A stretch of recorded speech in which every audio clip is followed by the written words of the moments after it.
Thank you, Mr. Chairman. Thanks for holding this hearing today.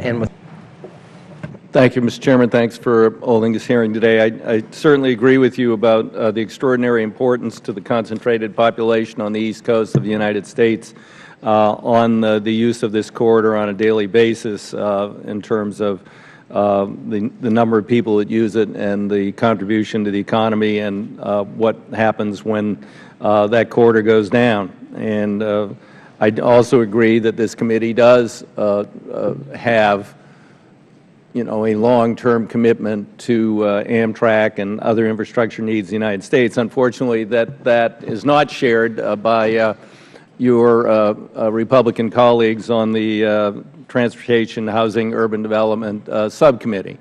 In fact, on the day of the accident, they cut a $251 million, or is it $290 million from the capital budget of Amtrak. The capital budget goes to things like positive train control.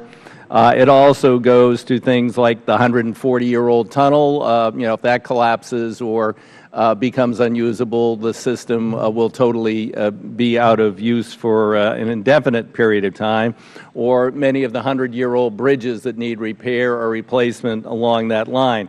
Any cuts to the budget of Amtrak, which has a $21 billion backlog on critical infrastructure investments, maintenance investments, things that do include positive train control, do include bridges, bridge safety, do include signal systems and other things that are so outmoded. I don't think they're using even vacuum tubes. They're sort of before that era. This is, it's not okay. And to further reduce that budget is going to jeopardize, minimally, the operation of this corridor, or even worse, cause an accident directly with a tunnel collapse or a bridge collapse or a failure of a signal system. We can't point to this accident and say that it was directly caused by a lack of investment. That's true. We still don't know what happened, and we're looking forward to the NTSB. But we do know that the NTSB, first in 1969, proposed that we should move forward with positive train control. They have something called the Most Wanted List. In 1990, the first edition of the Most Wanted List said we needed positive train control.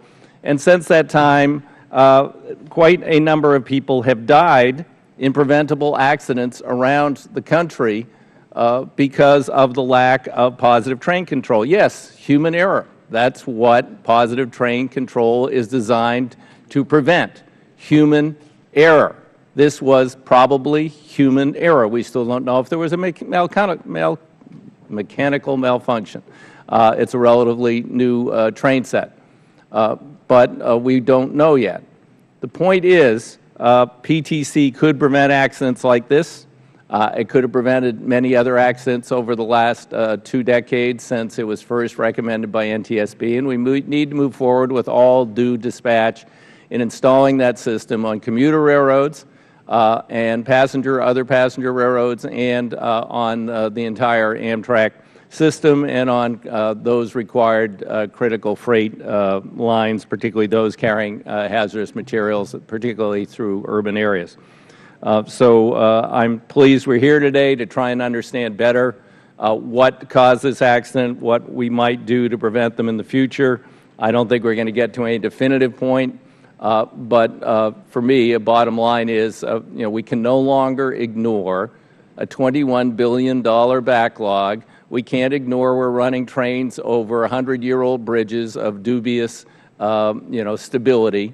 We can't ignore that we're running trains through 140-year-old tunnels that need total rehabilitation. We can't any longer ignore the fact that we have signalization systems that are, pre-vacuum tube era, that are trying to link into, more modern, sophisticated systems. So there is much to be done. And I wish that all our colleagues in Congress shared our commitment to infrastructure investment. With that, Mr. Chairman, I yield back the balance of my time. I thank the gentleman. And